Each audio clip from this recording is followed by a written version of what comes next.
Ici Satou. Grâce au progrès scientifique, les gens peuvent désormais s'exprimer de manière nouvelle et passionnante.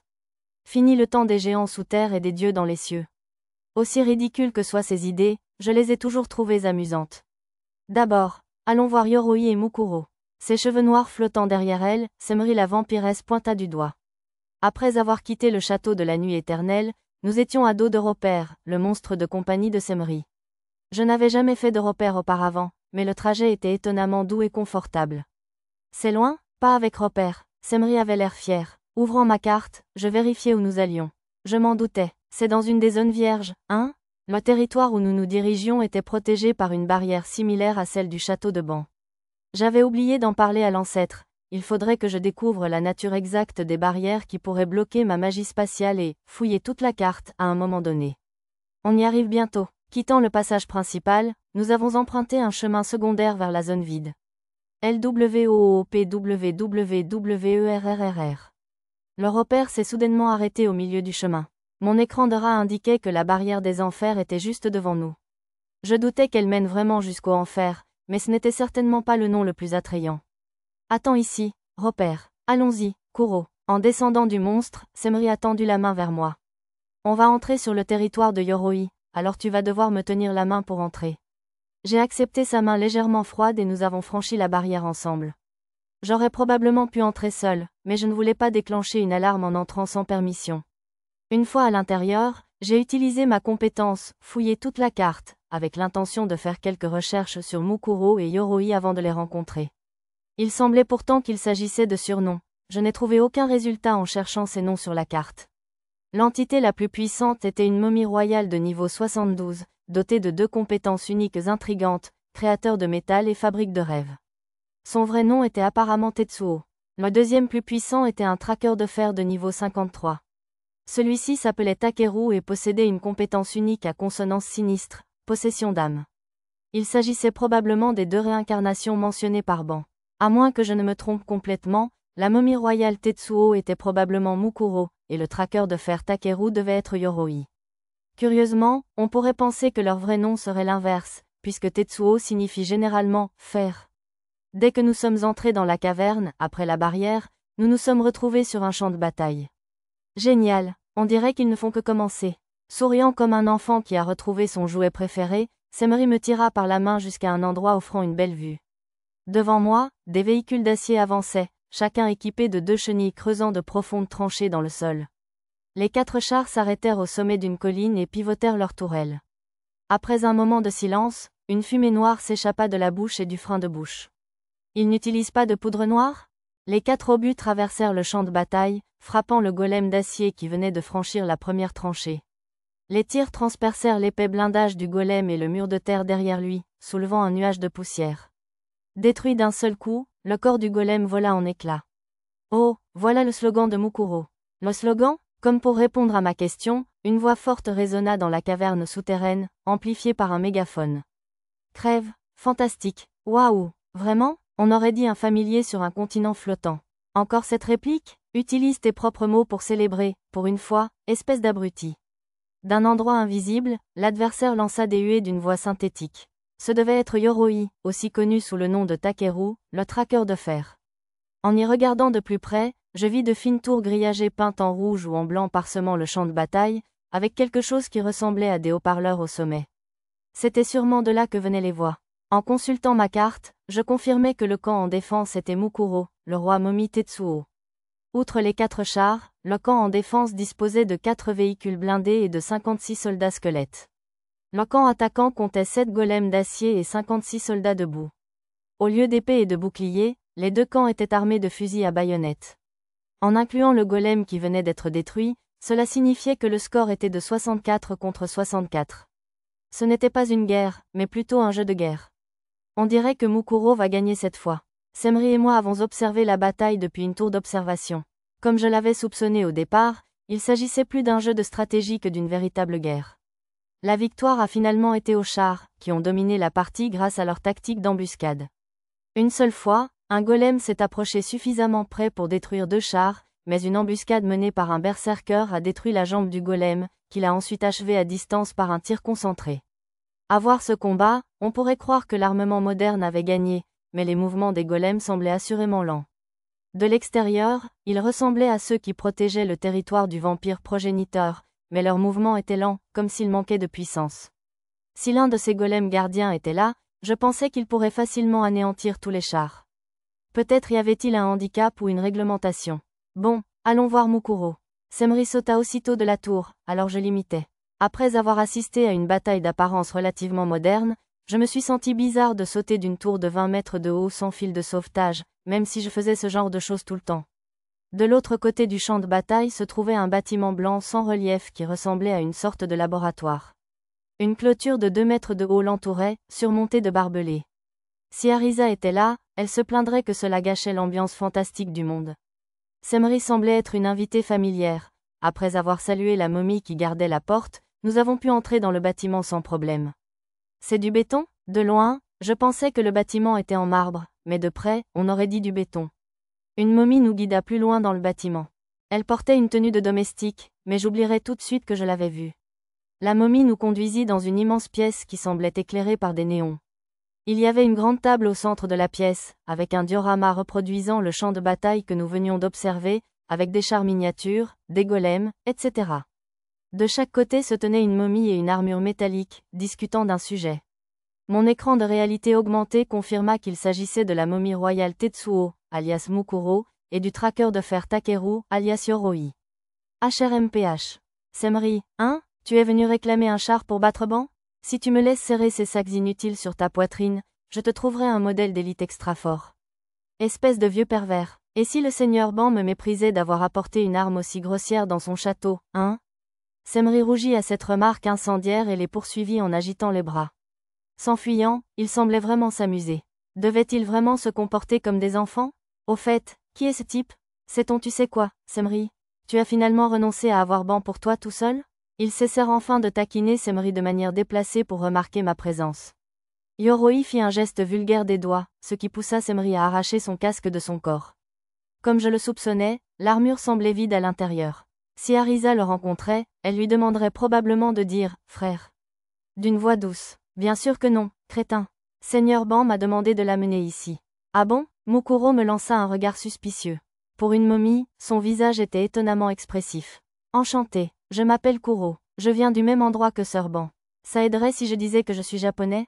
Ah bon? Un japonais aux cheveux noirs qui n'est pas un héros? Déjà en quête d'un corps immortel à un si jeune âge? Profite d'abord de la vie pendant une trentaine d'années. Ouais, tu ne veux pas d'un corps de métal comme le mien, mon pote. Même toucher le torse de Semri ne serait pas drôle avec ses machins en acier, tu sais?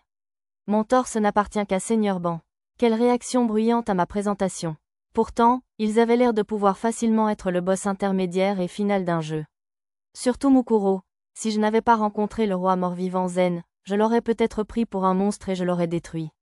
Alors, qu'est-ce que tu veux? Tu es vraiment là pour obtenir un corps immortel? Non, j'ai demandé à Semri de m'emmener aux meilleurs endroits de la strate inférieure du labyrinthe, et elle a dit que c'était le plus amusant.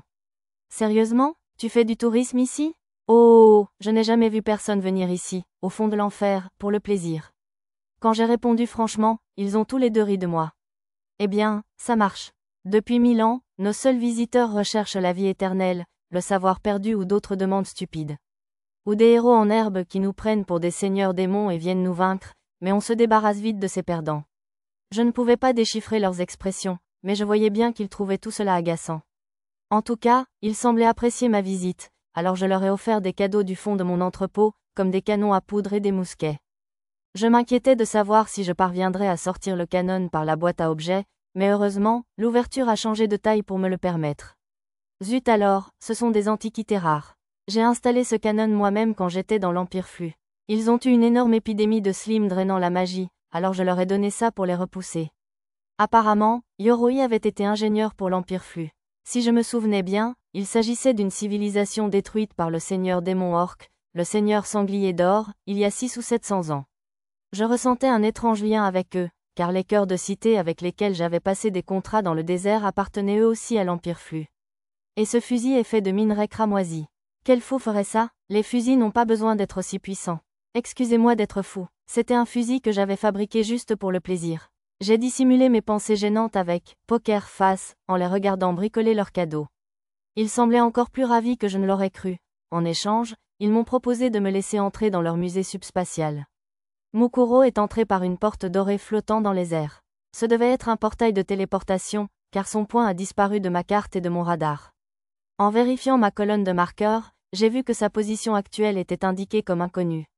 Par curiosité, j'ai utilisé la clairvoyance pour essayer de le voir, mais sans succès, tout comme lorsque j'ai essayé d'entrer dans le château de la nuit éternelle. J'ai suivi Yoroi et Semri à travers la porte dorée. La carte indiquait simplement « Aucune carte disponible pour cette zone ». J'avais déjà vu ce message, quand j'étais coincé dans l'ombre de Zen. Cette fois, je me suis retrouvé dans un monde blanc apparemment infini. Tu as réussi, viens. Mukuro et Yoroi nous ont guidés à travers l'espace blanc. Bientôt, nous avons atteint une zone avec de hauts immeubles de 15 étages alignés à intervalles réguliers. Cette zone a-t-elle été créée grâce à la magie spatiale? Non, elle a été créée grâce à la compétence unique de Yuika. Comme ça, quoi qu'il arrive, même les dieux ne pourront pas nous espionner à l'intérieur. Tu es tellement inquiet. La barrière extérieure aurait suffi à elle seule. Mukuro fronça les sourcils face à la raillerie de Yoroi. Il avait raison, les dieux ont la réputation de surveiller le monde d'en haut. Oh, attends, il y avait une question plus importante à poser. Alors, c'est Yuika qui a créé la barrière et cet espace? C'est exact, même la puissance des dieux ne peut la franchir, sans parler de la magie avancée. Le seul moyen d'y entrer est de passer par une entrée désignée, par des moyens spécifiques, ou en remplissant certaines conditions. Sans ces conditions, même les 7 dieux ne peuvent pas passer ni même regarder à l'intérieur. Hein? Attendez une minute. Il était logique que je puisse pénétrer la barrière des enfers en tenant la main de Semri ou la barrière du château de la nuit éternelle en remplissant les conditions en réussissant le test des gardiens. Mais quand je suis allé secourir Zena, j'ai pu pénétrer la barrière du château de la nuit éternelle sans passer par l'entrée appropriée. Si même les dieux ne pouvaient pas la franchir, mais que moi. Je suppose que ma capacité à franchir les barrières, que j'ai toujours considérée comme anodine, pourrait bien avoir un secret. Quoi qu'il en soit, cela expliquait pourquoi ma magie spatiale et ma capacité à fouiller la carte entière ne fonctionnaient pas. Si c'était une compétence unique, je n'aurais probablement pas à m'inquiéter que des démons ou des seigneurs démons l'utilisent sans raison. Ça pourrait même rivaliser avec la légendaire vallée des dragons, barrière. Tu parles d'un reclus, rit Yoroi. Un reclus? Ouais, assez ri. Mukuro frappa le casque de Yoroi avec son bâton. Contrairement à nous, Yuika est née gobeline. Elle a traversé beaucoup d'épreuves, alors elle se cache sur son propre territoire pour éviter les gens. Réincarner en autre chose qu'une humaine, ça me semblait être le mode difficile. C'était peut-être la première fois que j'entendais parler d'un gobelin, sans demi, non, je suppose qu'il y avait des histoires sur le seigneur démon gobelin que le premier héros avait combattu. Pourtant, une fille réincarnée en gobelin semblait particulièrement cruelle. Yuika est réservée, mais c'est une bonne amie. Elle me donne des conseils romantiques, etc. Semri défendit Yuika. Connaissant sa personnalité, j'avais le pressentiment qu'elle forcerait l'amitié, que Yuika le veuille ou non. Ah oui, Mukuro, ça te va si j'emmène Kuro voir Yuika plus tard? Hein? Mukuro m'a regardé un instant. Ce gamin a l'air plutôt inoffensif, alors si elle est d'accord pour le rencontrer, d'accord. En fait, puisqu'on parlait déjà de compétences uniques, c'était peut-être le bon moment pour poser ma question. Cette barrière est très impressionnante, cependant. J'imagine que les compétences uniques ont vraiment le pouvoir des dieux, hein? Si quelqu'un possède des fragments divins, alors. Mukuro a lancé un regard glacial vers moi. Son attitude de vieux bonhomme amical avait complètement disparu. J'ai dû toucher une corde sensible. Qui t'a parlé de ça? Veut-il dire que les compétences uniques proviennent des fragments divins? Eh bien, j'hésitais à révéler que je l'avais entendu d'un seigneur démon, alors j'ai envisagé d'utiliser ma compétence fabrication pour passer sous silence, mais ma compétence perception du danger s'est activée dès que j'ai ouvert la bouche. J'ai eu le sentiment que mentir ne marcherait pas sur Mukuro. Pas à cause d'une compétence, je soupçonnais que c'était simplement parce qu'il avait vécu si longtemps qu'il était probablement très doué pour lire les gens. Alors, j'ai dit la vérité. Du seigneur démon tête de chien. Kuro, qui diable es-tu? C'est un faux nom, ou as-tu délibérément obtenu un ordre de nom pour tromper les gens? Que veux-tu dire? J'ai reçu ce nom du souverain des montagnes du dragon noir. D'ailleurs, je ne sais pas vraiment comment répondre à la question. Qui es-tu? Alors, quand as-tu rencontré Corbeau, tête de chien? Mukuro le défia. Ah, il me pose cette question parce que mon nom ressemble à celui du jeune corbeau aux cheveux violets qui est apparu après ma victoire sur tête de chien. Alors peut-être que Corbeau était vraiment le seigneur des mondes avant sa transformation? Il y a à peine 1 trillion. TCH, c'est arrivé quand? Mukuro fit claquer sa langue. Mukuro, ta femme n'a rien dit à ce sujet? PFF, elle n'a rien voulu me dire. Ça fait quoi, 200 ans qu'on ne s'est pas vu? La femme de Mukuro était-elle une amie de Tête de Chien, ou quelque chose comme ça? Je n'ai vu aucun individu de haut rang qui pourrait correspondre à ce profil lors de ma recherche sur la carte, donc ils vivaient probablement séparément. Alors il doit y avoir un véritable massacre là-haut en ce moment. Ça me donne la chair de poule. Yoroi fit un geste pour repousser le mal, mais Mukuro secoua la tête d'un air dédaigneux. Bah, connaissant ce crétin, il nous laissera tranquilles tant qu'on ne l'empêche pas de massacrer les saints. Seriez-vous tous deux amis de Sire Tête de Chien, par hasard? Ah, ouais, c'est ça. Je ne me ferai pas prendre à mort en étant ami avec ce fanatique. Yoroi et Mukuro grognèrent. Quoi, mais vous détestez tous les dieux, pas vrai? Ne nous mettez pas dans le même panier que ce monstre, cracha Mukuro. Bien sûr, je déteste les dieux, mais je ne serais pas fou au point de massacrer une bande de leurs disciples ignorants juste pour les rendre moins puissants. Vous détestez les dieux aussi, Sire Mukuro? Ouais, on a eu une petite dispute il y a longtemps. Vous dites que vous les détestez aussi? Non, je n'ai aucune raison particulière de les détester. J'avais bien le titre de tueur de dieux, mais je n'ai pas tué le dieu dragon par haine ou quoi que ce soit. Ah, alors vous vouliez dire Tête de Chien. Mukuro hocha la tête, compréhensif. Vous êtes venu ici pour trouver comment le tuer, alors? On ne va pas vous aider, compris? On n'aurait aucune chance, pour commencer. Mukuro et Yoroi semblaient tous deux catégoriques. Non merci, on mourrait ou on se transformerait en seigneur démon. C'est tout. Alors ce n'est pas une superstition que les réincarnations puissent se transformer en seigneur démon si elles utilisent trop leurs compétences uniques? Kuro, Tête de Chien te l'a dit aussi? Oui, pourquoi? Ne le dis pas à tout le monde. Oui, bien sûr, j'ai hoché la tête avec sérieux. Les cheveux violets, typiques des réincarnations, étaient déjà considérés comme un signe de malchance, alors si ça se savait, ça pourrait facilement tourner à une véritable chasse aux sorcières. Désolé si je me suis mal exprimé. L'une de mes compagnes de voyage est une jeune fille qui est une réincarnation, voyez-vous. J'ai décidé d'arrêter de tourner autour du pot et de demander directement des informations. Je ne veux pas la voir se transformer en seigneur démon. C'est donc pour ça que tu voulais me poser des questions sur les compétences uniques, ou devrais-je dire, le droit divin prêté aux réincarnations par les dieux. Très bien. Attends, Yoroi, Kuro, qu'est-ce que cette fille représente pour toi? Mukuro empêcha Yoroi de me répondre. Elle m'est très chère, comme un membre de ma famille. Mukuro médita ma réponse en silence un instant avant de parler. Tetsuo, la momie royale, demande. Cette fille est aussi importante pour toi que toi-même, voire plus, n'est-ce pas? Un examen par un analyste? Réponds à la question, Kuro. Oui, répondis-je à la question de Mukuro. Tetsuo, la momie royale, demande. Tu souhaites le bonheur de cette fille, n'est-ce pas? Oui, répondis-je aussitôt. Très bien, je vais te dire tout ce que je sais. Après cet avertissement, Mukuro commença à m'expliquer les compétences uniques et les fragments divins. Les informations qu'il a révélées ont confirmé certains de mes soupçons, mais sont allées bien au-delà. Quand les réincarnations renaissent dans ce monde, un dieu leur confère des droits divins. Il s'agissait de compétences uniques, qui leur étaient prêtées pour exaucer leurs vœux. Et la source de ces droits divins étaient les fragments divins. Mais le fait est qu'ils ont leurs limites, voyez-vous. Les droits divins ne pouvaient fonctionner que dans les limites du réceptacle spirituel de la réincarnation. Si vous utilisez des compétences uniques au-delà de vos limites, cela endommagera votre réceptacle spirituel. On sait qu'elles guérissent même de quelques fissures, mais dans la plupart des cas, elles se brisent irrémédiablement, et c'est ainsi qu'on devient un seigneur démon.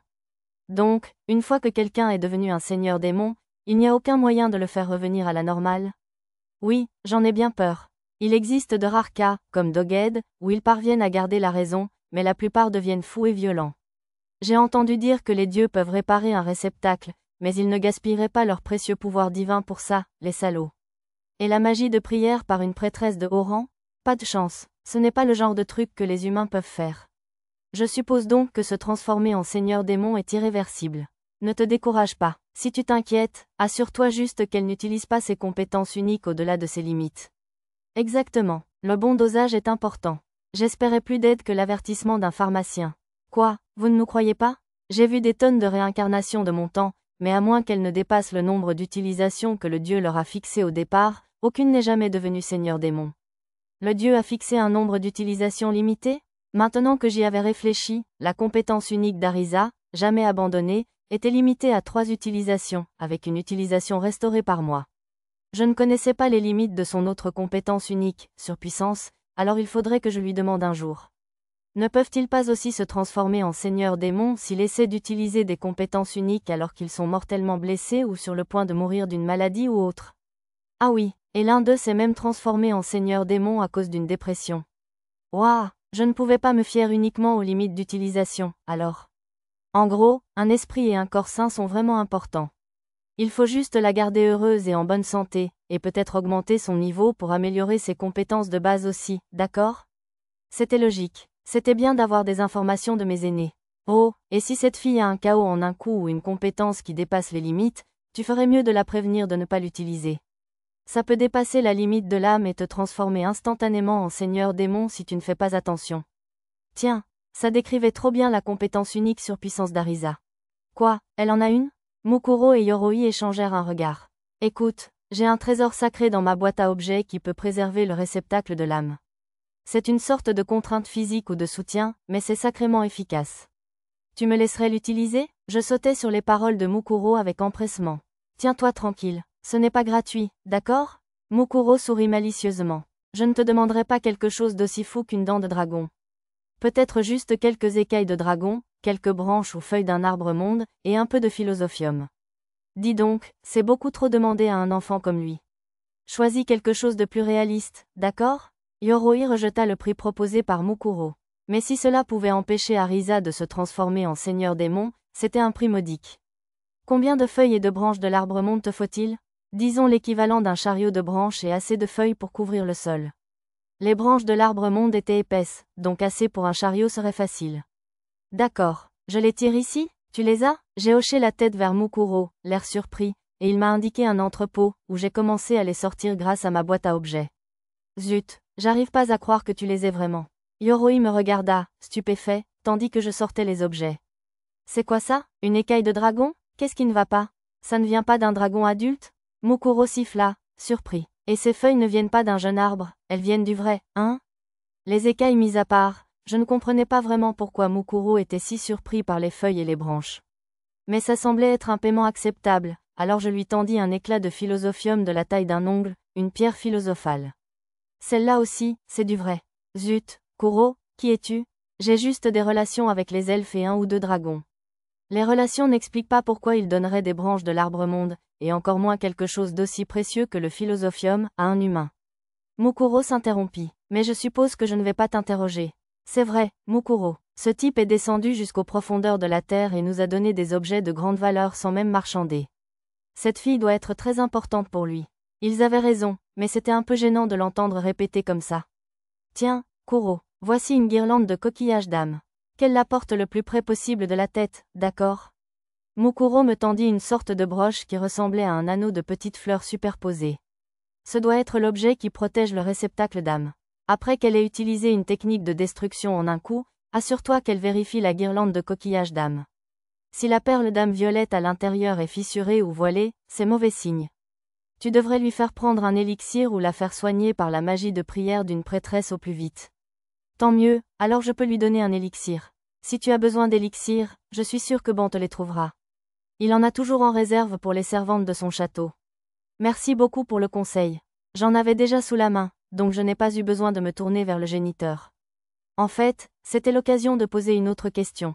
Sir Mukuro, est-il possible de retirer un fragment divin, à ta connaissance? Tête de Chien avait mentionné avoir volé des compétences uniques à d'autres seigneurs démons.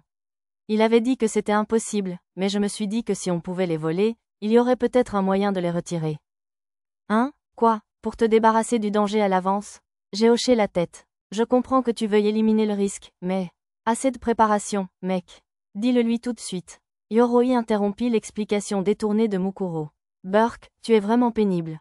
Oui, c'est possible de retirer des fragments divins. Mais l'autre mourra au passage, d'accord? Ah, sa réponse est la même que celle de Tête de Chien. Les racines de cette chose s'enfoncent profondément dans l'âme pour que le droit divin s'enracine. Si tu essaies de l'arracher, tu vas arracher l'âme au passage.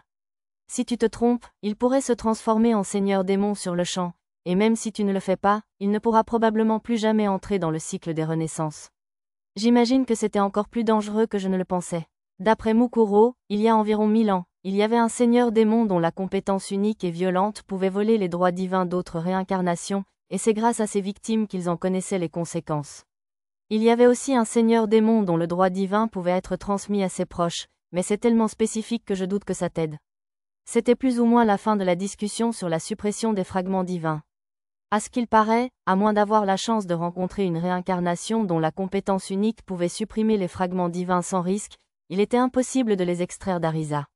Après ma conversation éclairante avec Mukuro, nous sommes allés visiter son musée comme prévu. Kuro, devrais-tu vraiment visiter un musée tranquillement en ce moment? Je me suis tournée vers Yoroi qui m'a interrogé. Tête de chien ne serait-il pas en train de tout démolir à la surface? Tu t'inquiètes pour tes amis et cette fille réincarnée, ou quoi? Ah oui, nous avons abordé un autre sujet au milieu de la conversation, celui de la résurrection de Tête de chien. Ce n'est rien, le seigneur démon Tête de chien a déjà été vaincu. Vaincu? Quelqu'un l'a déjà battu? Eh bien, c'est impossible que ces dragons paresseux aient pu se déplacer aussi vite. Les dieux sont trop radins pour y faire face, et même s'ils le faisaient, Tête de chien a des pouvoirs qui pourraient leur être défavorables, alors ils auraient du mal à le vaincre ou à le sceller. Yoroi et Mukuro ont incliné la tête. D'après les rumeurs, un héros l'a vaincu. Un héros? Ne sois pas stupide. Ça pourrait marcher sur un seigneur démon novice, mais aucun héros ne pourrait vaincre un seigneur démon demi-dieu comme Tête de chien.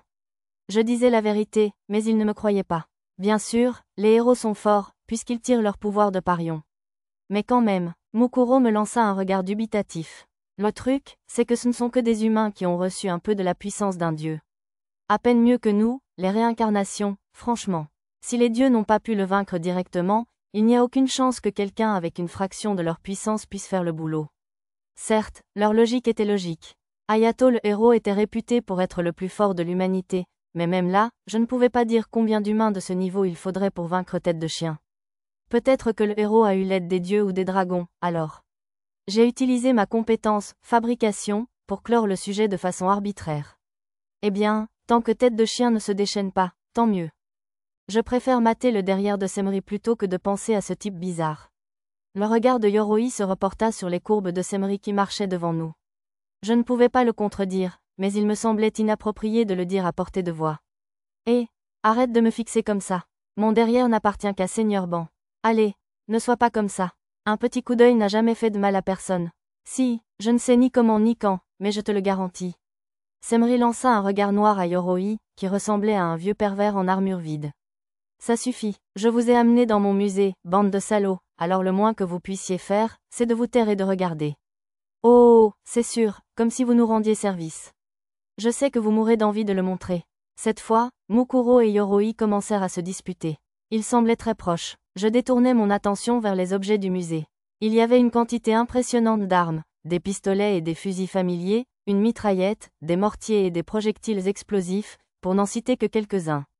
Le bâtiment suivant du musée regorgeait de machines de guerre, dont des avions de chasse monoplans et biplans à moteurs alternatifs, des chars, et bien plus encore.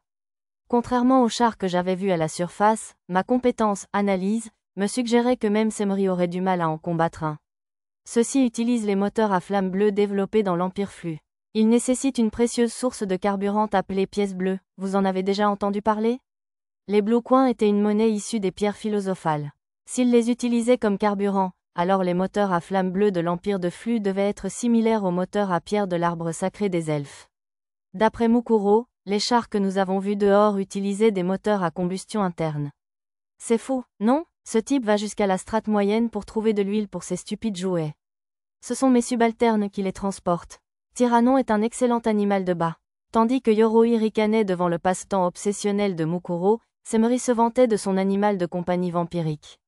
Je devais admettre que mon image mentale des morts vivants se détériorait de minute en minute. Voici une reproduction du cuirassé Ryokuu de la Seconde Guerre mondiale. Ce n'était pas facile de reproduire ces tourelles triples de calibre 64, pour info. Mukuro expliqua joyeusement son travail devant un cuirassé de 200 mètres de long, mais quelque chose à l'extérieur de la fenêtre attira mon attention. C'est un chemin de fer? Tu as compris, c'est ce qui m'a attiré les dieux. Mukuro expliqua qu'il y a environ 3000 ans, il s'était réincarné en prince d'un petit royaume. Il utilisa ses compétences uniques et son savoir-faire militaire pour bâtir un grand empire à l'ouest du continent, mais j'ai créé des tours radio et des réseaux ferroviaires pour stabiliser la distribution et les communications de l'empire. Mais il semble que cela ait touché une corde sensible chez les dieux. Ils furent confrontés à une succession de catastrophes naturelles, sécheresse, invasion de sauterelles dévorant leurs récoltes, tremblements de terre, éruptions volcaniques, et bien d'autres. Malgré cela, Mukuro réussit à maintenir l'Empire en vie pendant 10 ans, mais lorsqu'un oracle déclara que ces avancées technologiques étaient la cause des catastrophes, l'Empire fut démantelé et lui-même assassiné. Heureusement, il s'en doutait, alors il prépara une cérémonie pour se transformer en momie royale. Même dans ce corps, il continuait à me traquer avec un serviteur de Dieu, mais je les ai convaincus d'arrêter à condition que je m'isole au fond du donjon. À ces mots, Yoroi laissa échapper un rire rauque. Convaincu, ce fou a pris l'humanité entière en otage. Il a fabriqué une montagne d'armes nucléaires et a menacé d'anéantir la race humaine s'il ne cessait pas de le traquer. Ah! J'ai d'abord cru qu'il plaisantait, mais Mukuro a simplement râlé sans nier. Je suppose que c'était bel et bien arrivé. Pourtant, menacer les dieux me semblait insensé. Pas étonnant qu'il ait pu créer un empire. Il a ajouté que les dieux avaient transformé les matières radioactives en plomb, empêchant ainsi leur extraction à la surface. Puisque sa compétence unique, créateur de métal, ne pouvait produire des substances comme le plutonium ou l'uranium, il n'avait plus d'armes nucléaires. Dieu merci, la dernière chose dont un monde fantastique avait besoin était un hiver nucléaire. Quoi qu'il en soit, j'ai été plutôt désagréablement surpris de trouver des preuves supplémentaires des affirmations de tête de chien dans cet endroit inattendu. J'imagine que vouloir trop faire progresser la civilisation a bel et bien attiré la colère des dieux. Ceci dit, alors, les bateaux et les dirigeables, c'est bien, mais pas les chemins de fer? On dirait que tout ce qui facilite trop la communication entre les villes est hors de question, hein? Les bateaux ne peuvent rien contre la menace des monstres, et il est impossible de produire des dirigeables en masse, en plus, ils brûlent les noyaux des monstres comme des dingues. Je vois, je suppose que je devrais réduire la production de dirigeables, au cas où. Au fait, tu as conçu tous ces véhicules et ces machines tout seul? Tu parles, j'ai du temps devant moi, et puis un peu de magie et des droits divins qui facilitent la production. Oh, n'en fais pas trop l'ego de Mukuro. Ce salaud n'arrêtera jamais de se vanter. Ah, tais-toi, aboya Mukuro, mais il semblait de bonne humeur. J'ai fini par lui emprunter quelques livres et plans de moteurs à combustion interne et autres, ainsi que des testeurs et autres instruments de mesure. Je me sentais mal de lui avoir donné autant de choses, alors je lui ai donné quelques-uns des métaux magiques qu'il réclamait en échange. Après cette visite instructive, nous avons quitté le musée de Mukuro. Oh, je ne savais pas que ce truc était si rapide. Oh, oh, oh, oh. Es-tu en train de mourir, mon ami? On s'en remettra tous, même écrasés ou réduits en miettes, mais ce serait la fin pour toi, non? Je conduis en toute sécurité. J'étais au volant d'un véhicule emprunté à Mukuro, une Jeep militaire à gros pneus. Quand je l'ai aperçu au retour de notre visite du musée, j'ai obtenu la permission de Mukuro de l'utiliser pour faire du tourisme. Je n'avais pas conduit de voiture depuis une éternité, les golems à calèche, c'était différent. Le rugissement du moteur résonna dans tout mon corps alors que je prenais un virage serré. Prenant trop d'élan, les roues arrière dérapèrent, l'adhérence était pire que prévu. Peut-être était-ce inévitable à cause du revêtement en pierre? Gardant discrètement la voiture sur la bonne voie avec la main magique, j'appréciais le trajet. Incroyable, ta conduite n'a rien à voir avec celle de Yoroi ou de Mukuro, s'écria Semri, excité, en s'accrochant à mes épaules depuis la banquette arrière. Malheureusement, le siège entre nous m'empêchait de ressentir cette joie. Ne me compare pas à ce soi-disant conducteur prudent. J'ai un permis de conduire or, bon sang. Soi-disant, quelle impolitesse, j'aurais voulu répliquer, mais j'avais peur de me mordre la langue, alors je laissai passer la remarque grossière de Yoroi. J'avais marqué l'itinéraire sur ma carte, j'utilisais le sort de magie spatiale clairvoyance pour surveiller mes angles morts et la carte 3D pour vérifier le terrain. D'une certaine manière, c'était encore plus sûr que d'utiliser un GPS. J'ai détruit tous les obstacles et monstres devant moi avec des épées et des boucliers flexibles, et j'ai utilisé main magique pour les ranger dans le stockage, donc il n'y a eu aucun problème de ce côté-là. J'allais peut-être un peu trop vite, mais étant donné que j'étais presque sûr d'être encore à moins de 100 km/h, j'ai trouvé le commentaire « souhait de mort » un peu dur. Comparé à la vitesse de « course éclair », nous avancions à peine. Plus grand que Titraki, Joyrider, Titraki, Joyrider sombre, Titraki, conducteur fou. En jetant un coup d'œil au journal de bord de mon écran de rat, j'ai remarqué que j'avais gagné des titres plutôt grossiers, mais j'ai décidé de laisser tomber, tant j'étais de bonne humeur. Seuls Semri et Yoroi étaient avec moi. Mukuro travaillait déjà dur à forger quelque chose avec les métaux magiques de classe légendaire que je lui avais donnés. Yoroi était également un ingénieur de l'Empire Flux, mais il ne semblait pas intéressé par la recherche comme Mukuro. Oh, quelle vue, tu sais, cette cascade est profonde, alors ne te penche pas trop pour ne pas tomber dedans, compris? Comme il n'y avait aucune source de lumière, on aurait dit une cascade descendant vers l'enfer. J'ai utilisé le sortilège de lumière de fée pour éclairer un peu les profondeurs. Ouyou, c'est incroyable, Kuro, c'est tellement joli. Dans son excitation, Semri m'a attrapé par le col et m'a secoué à plusieurs reprises. La sensation de sa poitrine contre moi était agréable, mais c'était un peu trop violent pour moi. Malgré tout, je ne pouvais pas lui en vouloir de s'être énervé devant ce spectacle fantastique. Je voulais absolument emmener mon groupe ici aussi, un jour. Prenant note de cela, nous sommes passés au point d'observation suivant. Ce truc flottant est un monstre visqueux? Non, juste de l'eau. Sous nos yeux, plusieurs globes d'eau de la taille de ballons de plage flottaient au milieu d'une pièce noire et brillante, leur forme changeant progressivement. Tout est en apesanteur dans cette pièce. Je ne comprenais pas comme, mais apparemment, cette pièce n'avait aucune gravité. N'y entre pas, cependant. C'est un piège, l'eau va entrer dans tes poumons et te noyer. Alors, si je garde la bouche fermée, tout ira bien. Incapable de résister à ma curiosité, je me suis aventurée à l'intérieur. Oh, la sensation était bien différente de celle de flotter dans les abysses ou de tomber en chute libre. C'était étrange, presque comme plonger sans eau autour de soi. Gouah, ça fait mal. Je n'arrive pas à respirer. Attiré par ma vue en train de m'amuser, Semri m'a suivi à l'intérieur et a immédiatement commencé à s'étouffer. J'ai installé la vampire sifflante sur la banquette arrière, et nous sommes passés à l'endroit suivant. Le véhicule à grande vitesse facilitait grandement cette visite souterraine. Cet endroit s'appelle le Jardin du Paradis. Après avoir franchi la porte métallique hermétiquement fermée, nous sommes arrivés sur une colline couverte de fleurs cramoisies et lilas. Yoroi ne l'avait pas surnommé le Jardin du Paradis pour rien, c'était vraiment charmant. Comme la zone végétale de la couche supérieure, la lumière semblait provenir de racines au plafond qui brillaient comme des fibres optiques. Ce sont en fait des plants de moutarde maléfiques, cependant. D'après Yoroi, une guilde criminelle complotant avec des démons avait cultivé cet endroit 400 ans auparavant. Je peux le brûler, alors? Yoroi fit signe d'avancer, alors j'utilisais le sort de magie du feu tempête de feu pour le brûler sans laisser de traces. Il y avait quelques endroits désagréables comme celui-là, mais grâce aux véhicules rapides, nous avons pu visiter la plupart des sites touristiques de la couche inférieure. Yoroi, on devrait aussi aller au point le plus bas? Hein? Il n'y a rien là-dessous, à part la racine de sureau. Sa sève est tellement savoureuse, pourtant. Tu es le seul bizarre à vouloir boire ça, Semri. Yoroi renifla. C'est faux, Shiraim aime ça aussi. D'ailleurs, comment peut-on boire la sève d'un monstre énorme qui inflige drain de vie si on le touche? Si je me souvenais bien, drain de vie pouvait drainer non seulement ton endurance, mais aussi ta jeunesse et ton niveau.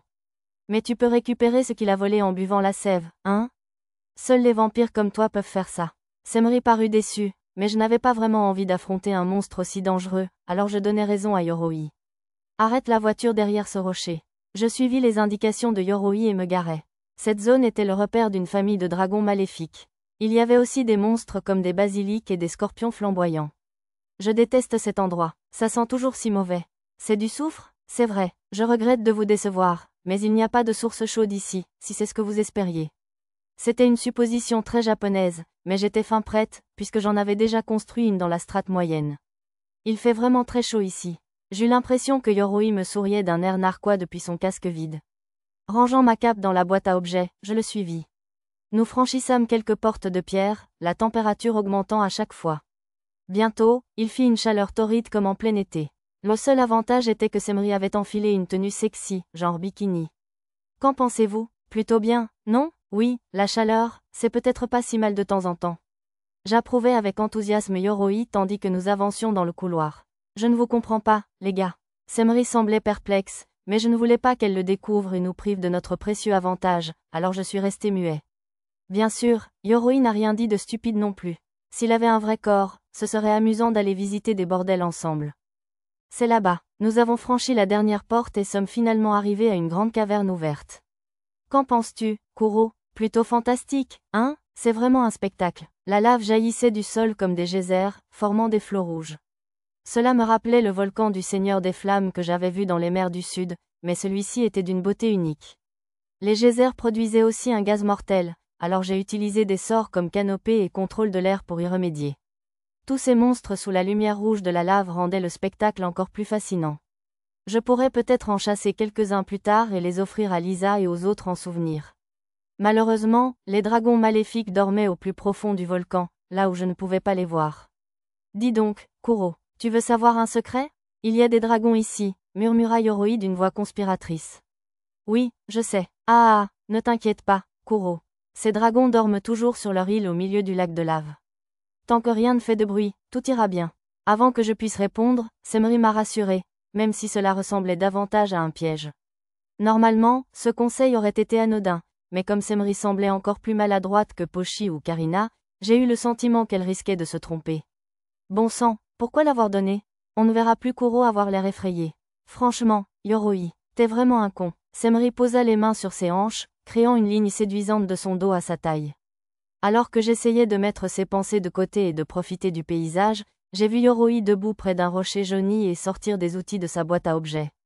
Bon, viens m'aider, a-t-il lancé. Tu cherches du minerai? Non, je fais des réserves de soufre. Mukuro peut faire du minerai normal avec de la terre, donc on n'a pas besoin d'en extraire. Des pierres de feu tombent parfois des geysers, garde l'œil ouvert si tu en as besoin. Des pierres de feu? Je n'en avais pas vraiment besoin, j'en avais fait provision sur la montagne volcanique du Seigneur des Flammes, mais je me suis dit que je ferais mieux d'en prendre quelques-unes de plus, puisque j'étais là. Elles avaient de nombreuses utilités, comme la fabrication de bâtons de feu et de pistolets magiques pour l'armée. Il y en a vraiment beaucoup qui traînent. J'ai fait une recherche précise de pierres de feu dans mon environnement immédiat. Les résultats étaient si nombreux que j'en avais mal aux yeux. J'ai restreint ma recherche à des pierres d'une certaine taille ou plus et j'ai réessayé. Cette fois, j'ai découvert des pierres gigantesques, de la taille d'une personne, gisant au fond d'un lac de lave proche. Craignant que mes vêtements et mes chaussures ne brûlent si je m'approchais trop, j'ai utilisé une combinaison de clairvoyance et de mains magiques pour les récupérer. Il y avait aussi des perles de feu, la forme la plus avancée des pierres de feu, au plus profond du lac. Semri a taillé les rochers avec son épée de sang, récupérant le soufre. Attention, Kuro, tu risques de tomber si tu t'approches trop près. Ne te laisse pas faire maintenant. Je dois encore te battre et faire de toi mon serviteur. Me réprimandèrent Yoroi et Semri. Ils ont dû croire que je me perdais dans la lave. Je me suis excusé et je les ai rejoints pour ramasser du soufre. Il avait tendance à s'accumuler en taches jaunes près des fissures de la roche, ce qui le rendait facile à récupérer. J'ai utilisé des pinces métalliques pour mettre les morceaux dans un grand sac, les tendant un à Yoroi dès qu'il était suffisamment plein. Soudain, j'ai entendu un grand plouf derrière moi et je me suis retourné pour voir Semri, l'air penaud. Désolé, j'ai raté. Elle a dû se tromper en coupant le soufre et a projeté un morceau de roche dans la lave. Oh, je vais vérifier tout de suite. Semri a transformé une de ses mains en chauve-souris et l'a envoyée au plafond. Ses oreilles se sont transformées en oreilles de chauve-souris et ont tremblé à plusieurs reprises. Ouais, ça les a réveillées. Il y en a un qui arrive par ici. Elle semblait pouvoir recevoir les transmissions de sa chauve-souris tandis qu'elle volait près du plafond. Un enfant? Non, un parent. Juste au moment où elle répondait, un grand boom retentit et un arc de flamme embrasa le plafond. Ce devait être le souffle des dragons maléfiques. Il s'abattit sur la batte de Semri, qui fut réduite en cendres en quelques secondes. À en juger par les mouvements de mon radar, l'un des dragons maléfiques fonçait bel et bien sur nous. Peu après, un dragon à écailles rouges apparut au-delà du volcan. Il n'est pas très grand, si? Avec sa queue, il mesurait probablement environ 150 pieds de long. Le dragon maléfique était de niveau 80, mais il était plus petit que le dragon noir à cheveux longs de niveau 68. Techniquement, c'était un dragon inférieur, c'était peut-être pour ça qu'il était plus petit. Il est énorme, espèce d'abruti. Tu l'as rendu fou avec ton commentaire stupide, Kuro. Semri pointa le dragon du doigt, consterné. Déployant ses ailes pour nous intimider, le dragon maléfique traversa la caverne de lave escarpée à une vitesse considérable. Mais quand même, pourquoi ne vole-t-il pas? Ah, eh bien, tu vois. Mukuro s'en est servi comme cible avec un char, une fois. Yoroi hésita, mais Semri expliqua d'une voix tendue. Alors, il avait utilisé un dragon volant comme cible pour un char anti-aérien? Je n'avais jamais rien vu de tel dans la file d'attente lors de notre visite du musée. Il faudrait que je lui demande de me montrer en rendant la voiture. Arrêtez de rester bouche bée et filons d'ici, tous les deux. Bien, si on engage un combat sérieux avec un dragon sans seigneur Ban ni Mukuro, on perdra à coup sûr. Semri se précipita vers la sortie à vive allure. Yoroi le suivit de près, en cliquetant bruyamment. Une ombre rouge foncée survola le ciel, soulevant un vent brûlant, et atterrit devant la sortie. Bon sang, il nous a sauté dessus. Les ailes du dragon maléfique étaient intactes, donc ses blessures causées par le char devaient déjà être guéries. Peut-être marchait-il non pas parce qu'il était blessé, mais parce qu'il craignait d'être à nouveau abattu. On aurait dit un dragon rouge, mais à y regarder de plus près, il semblait gris, reflétant la lumière rouge de la lave avec ses écailles. Semri, gagne-nous du temps. Je vais passer au golem de pierre. Allez, tu es sérieux? Semri rejeta la proposition de Yoroi d'une voix tremblante. Je peux le faire, alors. Un peu intrigué par ce dragon mineur, je proposais de gagner du temps. Plus petit que dragon, je m'appelle Kuro. Je suis un ami du dragon noir à cheveux longs. Plus grand que, j'utilisais ma compétence ventriloquie pour imiter le ton d'un dragon et tentait de me présenter en langage draconique. GWLORWOON. Il poussa un hurlement semblable à celui de Huilon, mais contrairement au sien, celui-ci ne semblait rien signifier pour moi. Bien sûr, je n'avais acquis aucune nouvelle compétence linguistique. Malheureusement, il semblait impossible de discuter ici. À quelques pas, Semri brandit une faux rouge à 2 mains, comme celle de Shiraim. En y regardant de plus près, je réalisais que la main qu'elle avait transformée en chauve-souris avait déjà récupéré. « Dépêche-toi, Yoroi !» La voix de Yoroi ne répondit pas à l'appel pressant de Semri. À la place, on entendit le cliquetis du métal heurtant le sol derrière moi. En jetant un coup d'œil par-dessus mon épaule, j'ai vu l'armure métallique qui constituait Yoroi s'écraser au sol. À sa place, les rochers environnants roulaient les uns sur les autres comme s'il était animé d'une volonté propre. Je suppose que c'était ce qu'il voulait dire par « passer au golem de pierre ». GWLORWOON. Le dragon maléfique hurla de nouveau. Il semblait se prendre pour un chat jouant avec une souris. Je ne veux pas le tuer. Que dois-je faire? J'avais déjà tué trop de dragons dans la vallée des dragons, même si c'était hors de mon contrôle. Oh, je sais, j'ai essayé de mettre un de mes titres de chasseur de dragons. Aussitôt, le dragon s'est fixé sur moi, alarmé. Son attitude désinvolte a disparu, remplacée par un regard perçant qui ressemblait presque à de la haine. Je suppose que les titres de chasseur rendaient la cible en question hostile envers vous. Ensuite, j'ai changé mon titre pour Dragon Calamité. Il est devenu encore plus hostile, mais j'ai cru voir aussi de la peur dans ses yeux. Donc, les titres de Calamité intensifiaient leur hostilité, mais ajoutaient aussi de la peur. Finalement, j'ai essayé le titre de Destructeur de Dragons. Le dragon maléfique regardait frénétiquement autour de lui, comme s'il cherchait une issue de secours. Les titres de Destructeur semblaient rendre la cible terriblement craintive et prudente. Maintenant, Semri bondit pour distraire le dragon et fut aussitôt repoussé par son coup distrait, s'écrasant contre la paroi rocheuse. Normalement, cela aurait suffi à tuer quelqu'un sur le coup, mais mon art indiquait qu'elle allait très bien. Le dragon maléfique se concentra sur le mur où Semri avait atterri, préparant son « souffle du dragon ». Ça n'arrivera jamais. Le golem de roche, un énorme amas de rochers, asséna un coup de poing au dragon. Son nom était Takeru, le vrai nom de Yoroi. GWLORWOON. Le dragon repoussa la forme de golem de roche de Yoroi d'un coup de queue. Le golem de roche fut instantanément écrasé, se désagrégeant en plusieurs morceaux et s'enfonçant dans la lave. J'imagine que la force d'un monstre de niveau 80 n'est pas à prendre à la légère. GWLORWOON. Cette fois, le souffle de feu du dragon s'est dirigé vers moi. Trop lentement, l'attaque s'est approchée avec la vitesse d'un faux lance-flamme, brûlant le sol entre nous. J'ai choisi bouclier flexible dans mon menu magique pour parer le souffle. Le souffle du dragon noir Huilon pouvait détruire 2 boucliers flexibles en quelques secondes, mais celui de ce dragon pouvait à peine en traverser un. J'ai sorti une pierre du stockage et l'ai lancée au front du dragon maléfique. Il a porté un coup franc, car les dragons semblaient immobilisés un court instant après un souffle. Ça suffisait probablement de comparer les grands et les petits dragons pour l'instant. Plus, et je ne ferai que m'en prendre aux faibles. Oh, une dernière chose. Je vais peut-être essayer de changer mon titre en ami du dragon noir. C'est quoi ce bordel? Reprenant son armure d'origine, Yoroi le regarda, incrédule. Ah, waouh. Tu es vraiment extraordinaire, Kuro. Déjà complètement remis, Semri observa Yoroi avec un sourire. Qu'as-tu fait? Secret professionnel. Je ne m'attendais certainement pas à ce que le dragon se retourne comme un chien. Du coup, j'ai même obtenu des titres comme gardien de dragon et chevalier dragon. Pour l'instant, j'avais opté pour ce dernier, et nous volions maintenant dans la caverne sur le dos du dragon maléfique. Bien sûr, j'enregistrais le vol avec un enregistreur d'images et de sons pour le montrer à mon groupe et à Mademoiselle Aaz. Koro, regarde là-bas, ils viennent à notre rencontre. Semri fit un signe de la main à la famille du dragon maléfique qui s'envolait de son nid. On dirait plutôt qu'ils viennent nous attaquer. Le plus âgé, qui semblait être le plus âgé, nous chargea. Son parent était bien plus fort et évita facilement son souffle, le renvoyant dans son nid d'un seul coup de queue. Les autres dragons n'attaquèrent pas, mais tournoyèrent autour de nous, menaçant. GWLORWOON. Le dragon maléfique que nous chevauchions hurla bruyamment, et les autres hurlèrent en réponse et commencèrent à voler en file indienne derrière lui. Je suppose que les membres de sa famille avaient choisi de se soumettre. GWLORWOON.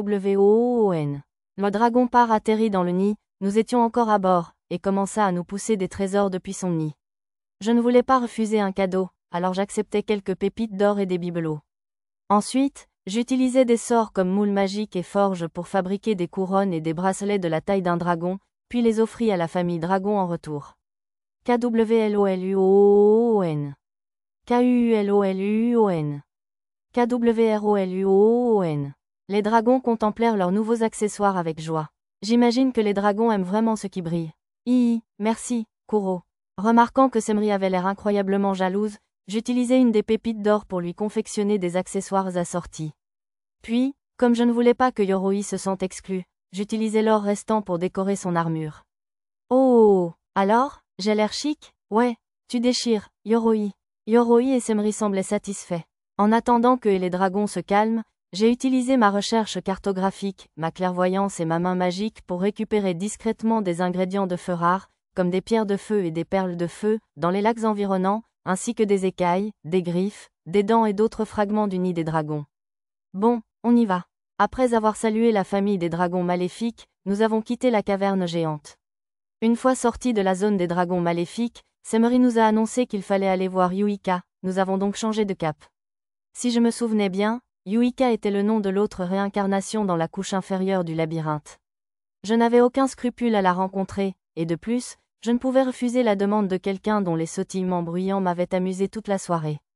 Bien sûr, Yoroi n'y voyait aucune objection non plus.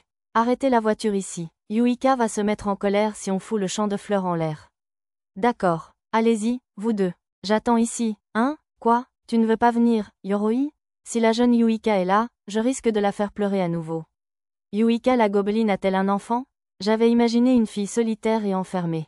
Un enfant? J'aurais peut-être dû apporter des pâtisseries, alors? Yuika n'est pas une enfant.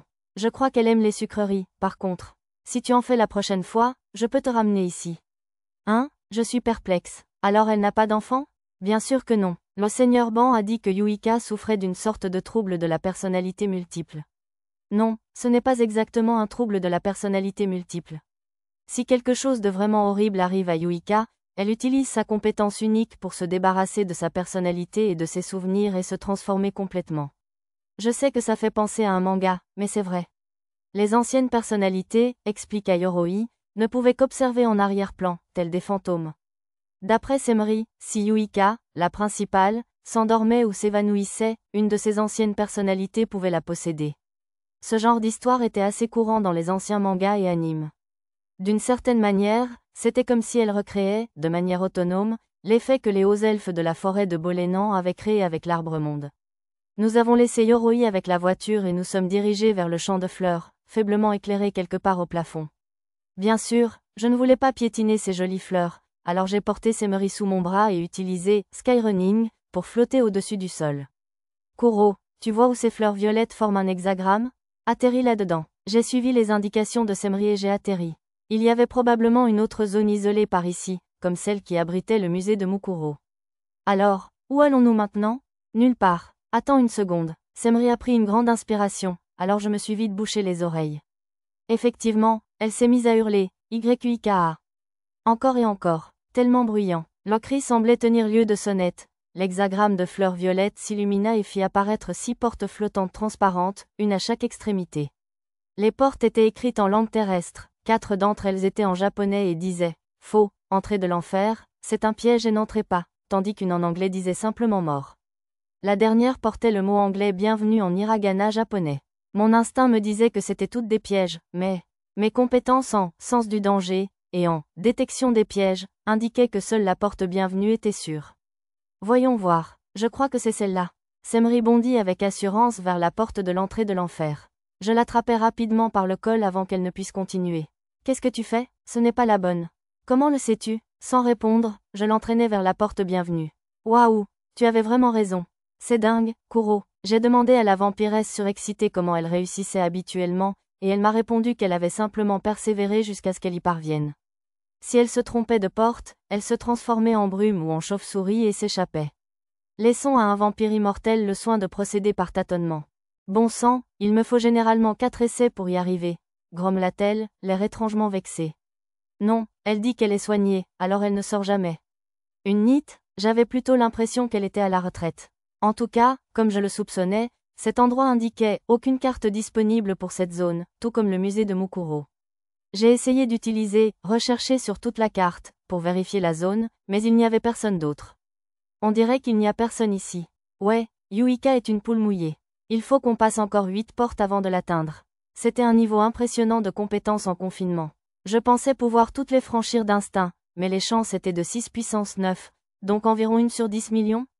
Quoi qu'il en soit, nous avons franchi 9 portes avant d'atteindre enfin l'espace occupé par Yuika.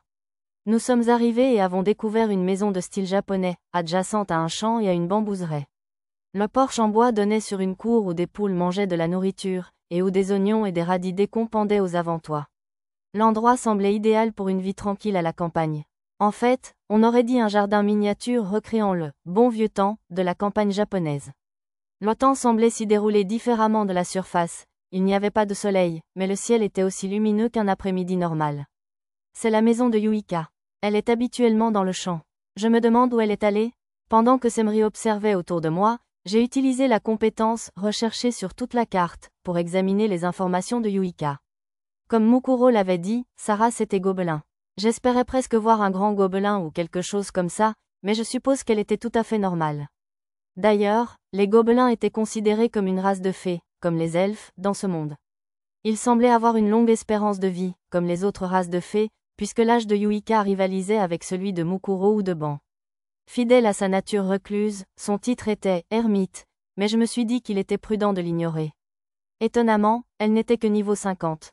Elle possédait principalement des compétences ordinaires comme « cuisine » et « magie du quotidien », mais ses compétences uniques étaient impressionnantes. En incluant « créer mon jardin », qui avait créé cette zone, elle possédait un total de 15 compétences uniques différentes, bien plus que tête de chien. Même en tenant compte de l'augmentation de puissance, c'était bien excessif.